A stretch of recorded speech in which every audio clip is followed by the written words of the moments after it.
here to show you all a fun watercolor project that we're going to be covering for Project Lit. So what we're going to be doing is a design based off the cover of Brown Girl Dreaming, as well as this really cool poster that our graphic designer Megan made. But for supplies, most of you all should have the kit that was provided by the library. It has watercolors and a canvas in it. You're also going to need a cup of water and some paper towels and a scratch sheet of paper just to test your colors on before we apply it to the canvas. So if you don't have the kit, you're gonna need those things that I just said, as well as a canvas, mixed media paper, or watercolor paper, and watercolors of your choice. And I know that a lot of people, I get very frustrated with watercolors. It is a little difficult. It's definitely a learning process, but they're so much fun, especially whenever you can let loose with them, which is what we're going to be aiming for in this project. But I wanted to share with you all a proverb that I've carried with me for most of my life. I think it's a really good saying, and it is, if you can walk, you can dance, and if you can talk, you can sing. Well, I like to add to it and say, if you can write, you can draw. We're gonna make this art together and it's gonna be beautiful. Yes, there are gonna be mistakes on the way, I'm sure of it, but like Bob Ross says, we gotta make happy little mistakes and just keep going with them, you know, use them. But keep that in mind with this for this project, and let's get started. Actually, before we get started, I wanna go over a few techniques that you will see me do throughout this project. There's two different ways that you can apply your watercolors to your canvas or paper. And if you want to try this on your scrap piece of paper just to get the hang of it, you're more than welcome to and follow along. But the first process is called wet on dry. So you have your dry piece of paper or canvas, and you're going to wet your brush and get whatever color it is that you prefer. And I chose purple. And then you're just going to drag it on your page. This process gives you more of a definitive line, so it's very sharp on that edge right there, compared to the next process I'm about to show you, which is wet on wet. And now I'm going to clean out my brush, but I'm not going to dampen on my paper towel yet because it's called wet on wet. So you need it wet, and you're gonna wet the paper, and you just wanna make sure that you don't do too much, especially if you're working on paper, because you don't want it to buckle underneath you. But I've put water on there, and now I'm gonna take my purple, and it kind of just bleeds like that.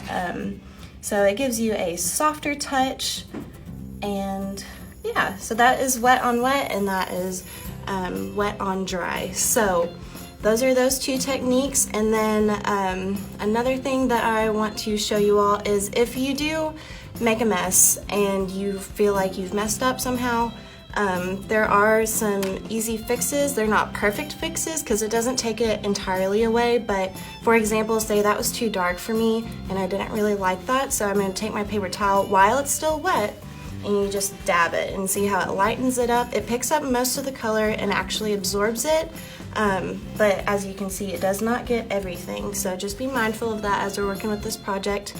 Another technique you can do, let me get all the color out of my brush first, is if maybe you've already made the mistake and you didn't notice it until it was dry. So now once it's dry, so I'm going to take the first one that we did here, and you're going to wet your brush without any pigment on it, and you are going to kind of just scrub at it until you get it wet, and see, again, it's kind of picking that up, and then you can blot, and you can see the difference right there where it got a little lighter.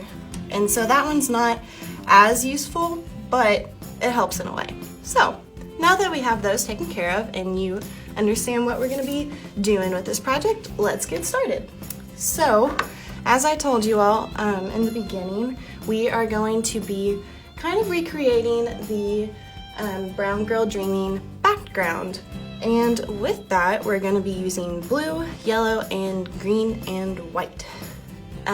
Maybe some other colors, we'll see. I kind of like to just play around as I go, and you are more than welcome to do that too. So with watercolor, you actually have to paint almost backwards. You have to work from light to dark, because once you put a dark thing down on there, it's very difficult to take it away, as I showed you here. So it's a lot easier to work light up. So what we're gonna start with is the background, and like I said, I like it to be lighter and softer. So I'm gonna do a wet on wet application, and I'm just gonna try to fill a big spot here in the corner. This is a very abstract piece, so there's really no right or wrong to it. Just have fun with it. So all I'm simply doing is adding some color, adding some more water until I think it looks kind of where I want it to be. This is gonna take a while just because it's a smaller brush, but we're gonna keep going at it.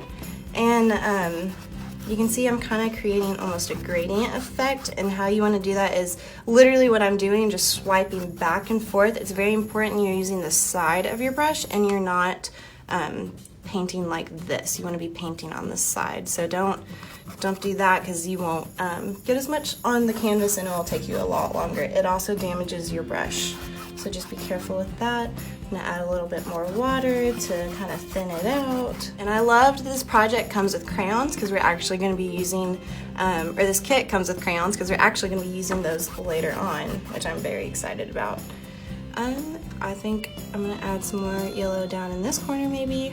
It was very bright. And for this piece, I'm not necessarily, I did right there, but for the rest of it, I'm going to try to kind of stay in the middle and not go all the way out to the edges. I do want to, you know, push it, but not go over the edge because I think it's going to create a pretty cool watercolor effect, and hopefully you'll see what I mean by that whenever we finish.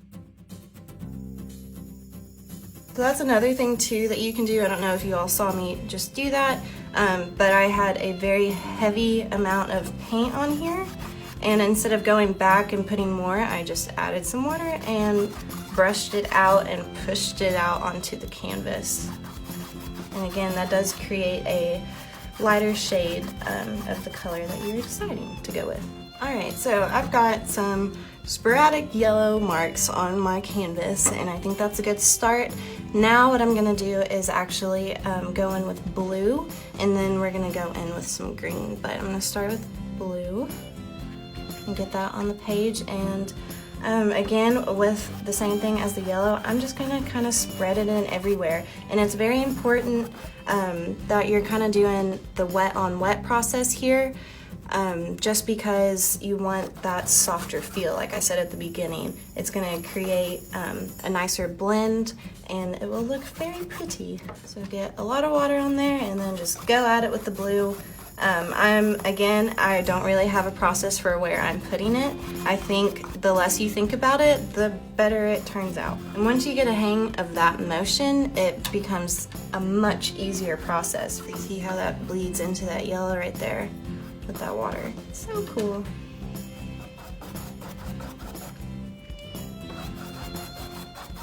And remember to be keeping it light, because like I said, once you have it too dark, you can't really go back from that. So just remember to keep that in mind. So like that's a little dark and I don't want to keep it that way, so we got to add some water and spread it out. And the reason I went with blue, as you can already kind of tell, instead of starting with the green immediately, is that it kind of creates its own green within the piece. And then when we add the other green, it will just have a more prominent effect to it. Since this is an abstract piece, you can really play around with it, especially if you've never used watercolor before. I'm actually going to go back and get some more yellow.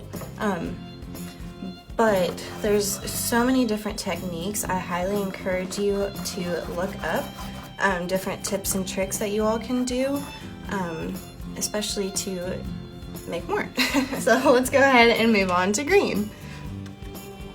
And I'm still using a wet on wet technique. There are some cases where I've been doing wet on dry, but as you've been seeing me do, I will go back in and get some water and spread it out. So it essentially does become wet on wet. Let's see, that's a very pretty green. One thing with this green that I'm gonna start doing is kind of making swirls, because it's a very swirly kind of background. And again, no right or wrong to this. I'm just kind of going in and doing where I feel it should be. But I'm still at that process, or at that stage in this project where I don't want it to be super dark. So I'm just kind of keeping it loose. And I hope you all can start to see now what I was talking about, leaving the edges clean, I guess, so that it creates more of a watercolor effect. You can see where the water has bled out to the sides, and you wouldn't be able to see that really cool effect if you went all the way over, so that's why I like to do that. Kind of making like coaster rings whenever you put a wet drink on wood or something, which you shouldn't do, but that's what we're going for right now. Watercoloring is all about layering, again, working from light to dark, so you can kind of tell just from the colors alone that we've done that with the yellow to blue to green. All right, so there's my very pretty background, and actually I want to let it dry before we go any further, so take this time to pause the video and look up more watercolor techniques and tricks if you want before your piece dries, but let it dry some, and we will jump back in it with our next layer. I have a few places where it is dry, so I'm gonna go ahead and work on those spots with our next layer. This layer I'm gonna use not as much water this time. I want it to be more of that wet on dry effect. To start though, we're gonna be making some beautiful butterflies. And if you've never made a butterfly before, well, lucky you, you're about to learn. I'm gonna take some blue because it's my favorite color, but if you are making your own palette at home, choose whatever color you want. Choose your favorite color or keep doing what I'm doing. It's up to you. But to start your butterfly, I'm actually gonna get just a little bit more. So this is when testing paper really comes in handy, because I'm not sure exactly what it's gonna look like when I put it on the canvas. So that's pretty dark. I don't want it that dark. I want it a little lighter than that. And sometimes just working it out on the paper will lighten it up. So now that I have it kind of where I want it, yeah, that's good. I'm gonna start this butterfly. So the easiest way for me to start a butterfly is starting with the body, and that's simply just a straight line. So it's still a little wet there, but that's okay. It might actually be better that way. So there is the body. So it's still a little wet, and that's okay. Sometimes, you know, you make mistakes and you just gotta keep going with them. So I'm gonna keep going with mine, but hopefully yours at home is dry and ready to go. But now that you have your body, what we're gonna do is simply create a giant bee, basically. So there is the first half of the bee, and then you want the second one to be a little bit longer, or a little bit bigger. There we go. There's actually a few different butterflies you can make. This is just one. I will show you all another one here in a second.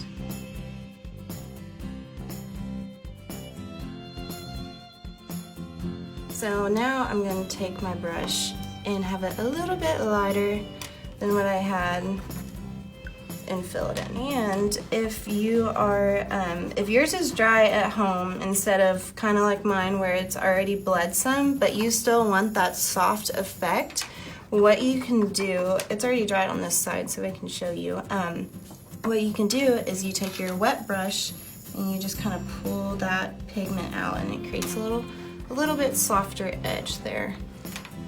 And if you do that, it will actually create a much cooler effect, because it will kind of look like some butterflies are on top of other butterflies that we're going to be doing, and that always looks really cool when you get those kind of dimensions in your piece.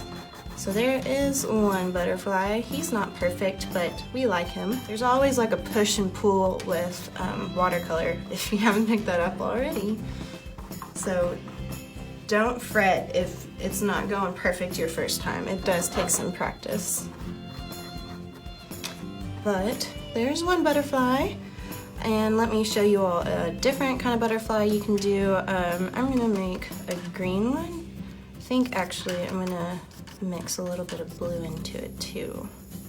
just because I like that teal kind of color. Here we go. I'm gonna do it here. So again, we're gonna start with the body, not right there. You can also give it a little head if you want, because you know, it's a butterfly, they have heads. But this one, you're actually gonna go up, and then instead of curving it like we did that one, you're gonna kind of think of like pixie wings, and it has like a point at the top, or like fairy wings, and come down and then bring it in. So you have this shape, I don't know what you call that, but there's that shape. And then for the bottom of it, we're gonna do something very similar to what we did with that butterfly, and just do a like half circle. So there's that, and then you're gonna do the same thing with the other side. It's a little easier for me to spin my canvas sometimes, so if that works for you too, go ahead. But you're gonna go up, and then we're gonna create that point, so we're just gonna come straight down basically, and then back in. That one was not as good, but lucky for us, we're filling it in so I can adjust it. There we go. Be careful with your hand.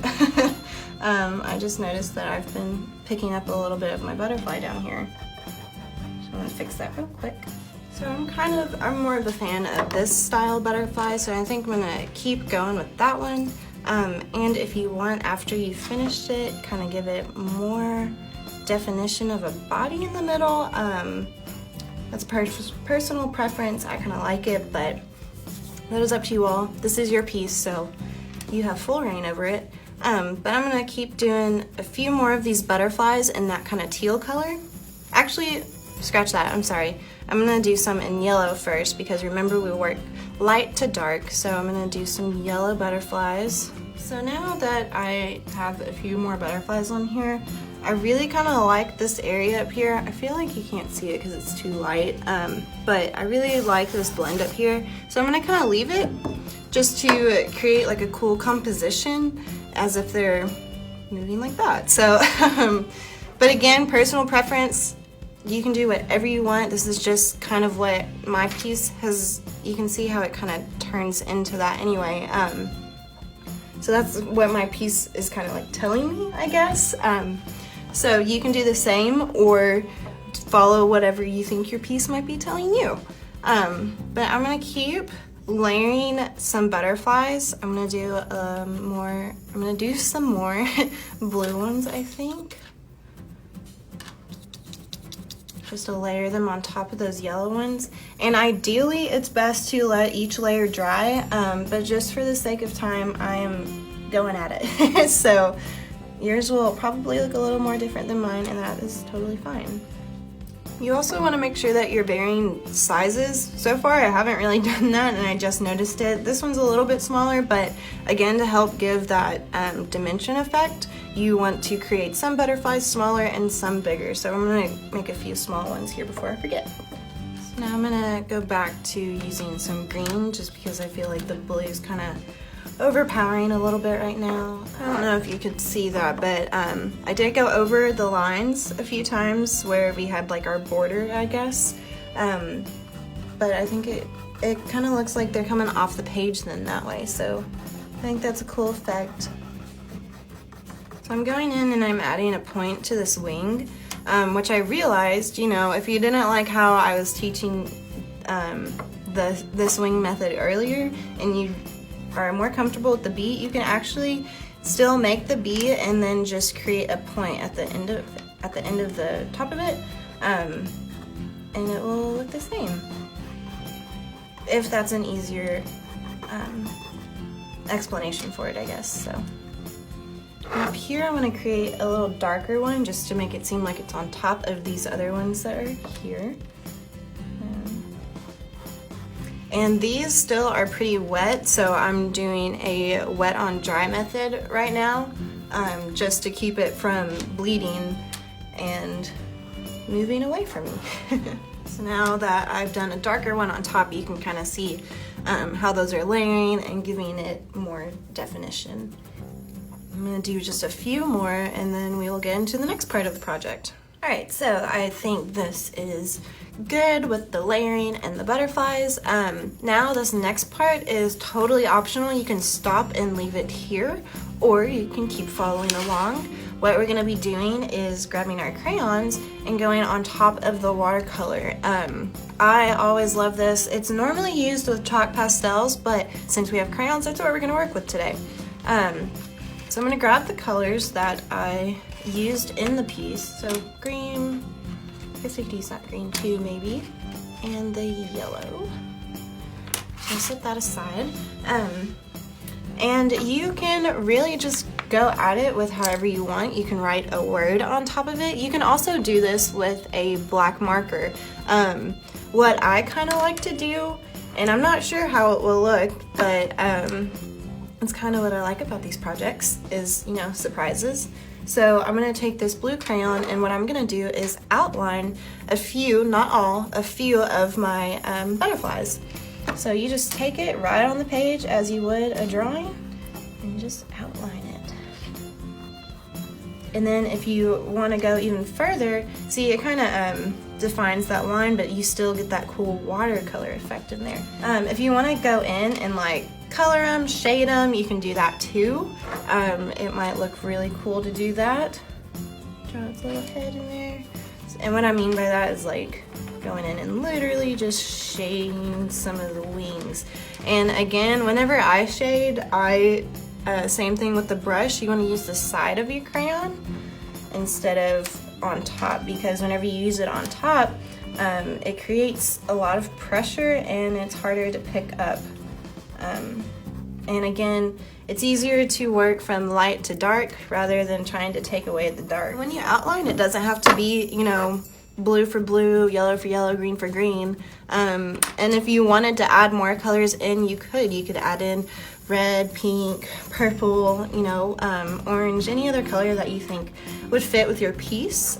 This is entirely up to you all. You can even go in and add like some extra lines behind them, maybe draw some leaves or something. I'm just kind of going at it. I don't really have a process for it, just kind of wherever I think it fits.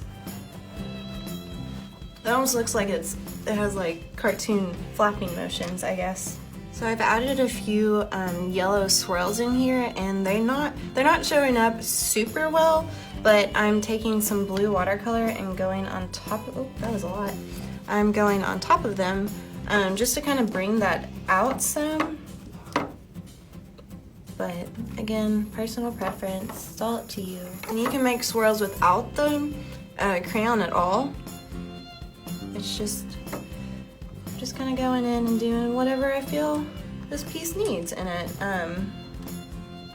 Just kind of swirl marks everywhere. Don't be afraid to do the swirls on top of the butterflies as well. All right, I'm gonna go back to my crayons and keep outlining like I said I would. You also don't even have to outline the whole butterfly. That's just what I'm doing for this piece, but you could do like parts of it, like that maybe. I think that looks kind of cool. Actually, I'm gonna leave it. So yeah, experiment with this project. Don't do exactly what I'm telling you. I mean, definitely follow along, but have fun with it. You know, you can create something maybe so much cooler than this. So have fun with it and experiment. All right, so to me, I think my piece is finished. Keep working on yours if, you know, it still needs to get work done. This is entirely up to you when you think it's a good stopping point. Something else that I didn't mention, if you have a black ink pen at home, you can also do a similar effect with the crayons that we did. You could even write a word on top of it, or do a silhouette similar to the cover of Brown Girl Dreaming. There's so many different things you can do with watercolor, but I really hope you all enjoyed this project. And if you have any questions, comment below. I will always do my best to look out for those and answer any questions you all may have. But other than that, that is our project lit, and I'm so glad you all got to do this with me. Yay, so that was watercolor for our Brown Girl Dreaming background. I hope you all really enjoyed that project, like I said. And I realized at the end of that video, kind of cut off the top of it. So this is the finished piece that I created. Yours may look similar, it may look completely different, but I'm sure it's beautiful. So, as always, if you, and I know I already said it, but if you have any questions, please comment below. I'll do my best to check back and answer those. But other than that, I hope you all enjoyed that project and have a great day.